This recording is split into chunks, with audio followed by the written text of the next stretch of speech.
Ciao Pati. Salut, salut. Salut.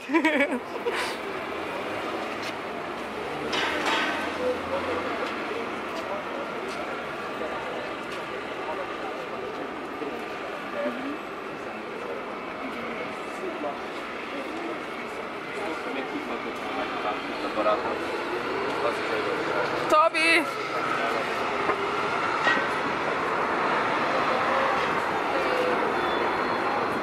Ah, okay.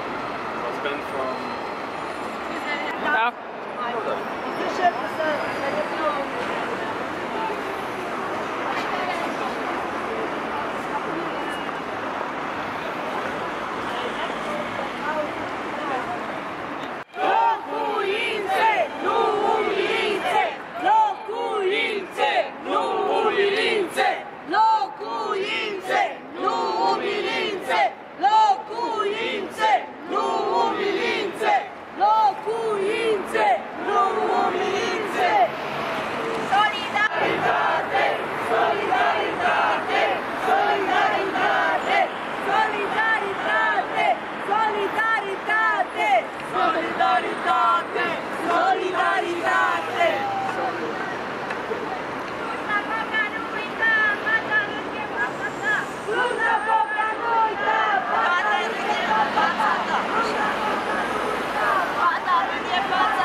Oraș de locuit, nu pentru profit!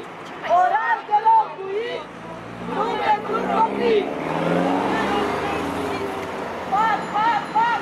Pune casele la loc! Pac, pac, pac! Pune casele la loc! Pac, pac, pac!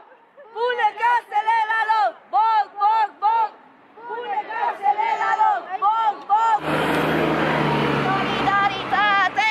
Solidaritate! Solidaritate! Solidaritate! Solidaritate! Solidaritate! Solidaritate! Solidaritate! Solidaritate! Solidaritate! Solidaritate! La loc! Poc, poc, poc! Pune casele la loc! Poc, poc, poc! Pune casele la loc! Angolul nem mondjuk el egyszer, meg hát hogy az a városnál.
We deserve this territory as well.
în mișcare, nu mai aștept asta spațiu.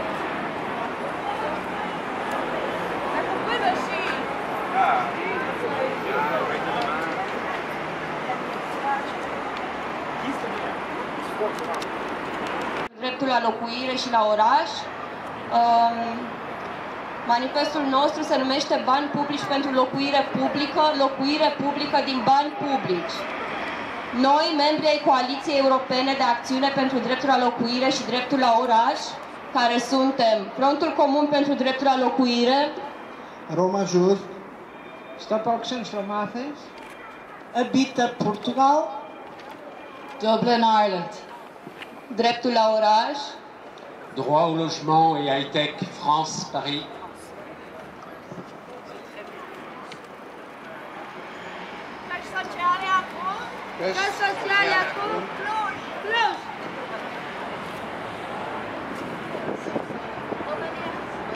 În capitalism, casa este un bun tranzacționabil și o activă financiară. Instituțiile internaționale pretind că criza locuirii ar trebui rezolvată de piața liberă și prin și mai multe dereglementări în domeniul locuirii. Am văzut deja povestea asta. Politicile neoliberale insistă asupra faptului că banii publici ar trebui investiți în producția de locuințe din sectorul privat. Dezvoltările imobiliare aduc profituri uriașe pentru investitori și bănci, în pofida oamenilor și nevoilor stringente pentru locuire. În Grecia ne luptăm cu lipsa acută a politicilor pentru locuințe sociale, των υπερχρεωμένων οικοκυριών να χάσουν την κατοικία τους μέσα από διαδικασίες πληστηριασμών και εξώσεων. În Portugalia este o nevoie uriașă de locuințe sociale, în timp ce, cu sprijinul legii, chiriile prea mari duc la evacuare și transformă oamenii în persoane fără adăpost. Em Portugal temos uma enorme procura de habitação social pública, enquanto que as rendas disparam e os despejos legais sem alternativa atiram as famílias para a rua. În Franța nu avem suficiente locuințe publice. Costul locuirii, inclusiv al utilităților, este foarte mare și multe persoane sunt fără adăpost sau locuiesc în condiții foarte precare. En France, nous n'avons pas suffisamment de logements publics et sociaux. Les coûts liés au logement, y compris les services publics, sont très élevés et de nombreuses personnes sont sans abri ou vivent dans de mauvaises conditions. Social Housing Now, solidarité avec Cluj, solidarité avec la Roumanie.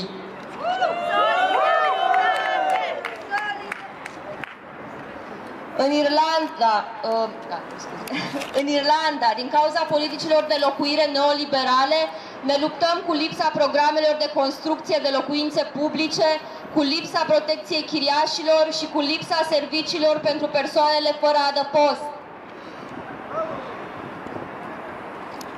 My name is Aisling, I'm from the Irish Housing Network, and John is representing Housing Action Now. In Ireland there is an enormous demand for public housing, and due to neoliberal housing policies we struggle with the absence of programmes for building public housing, evictions, poor tenant protection and a lack of regulation of homelessness services, and a large number of unused empty buildings and a large numbers of travellers and migrants, asylum seekers who have no right to housing.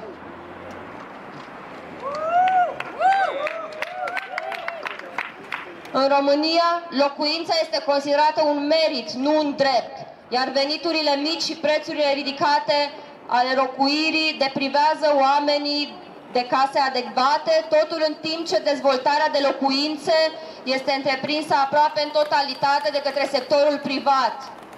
În toate țările noastre, politicile de locuire sunt dominate de politicile neoliberale, care forțează privatizarea locuirii sociale și prelungesc listele de solicitări de locuințe sociale și publice. Trebuie să se oprească această situație.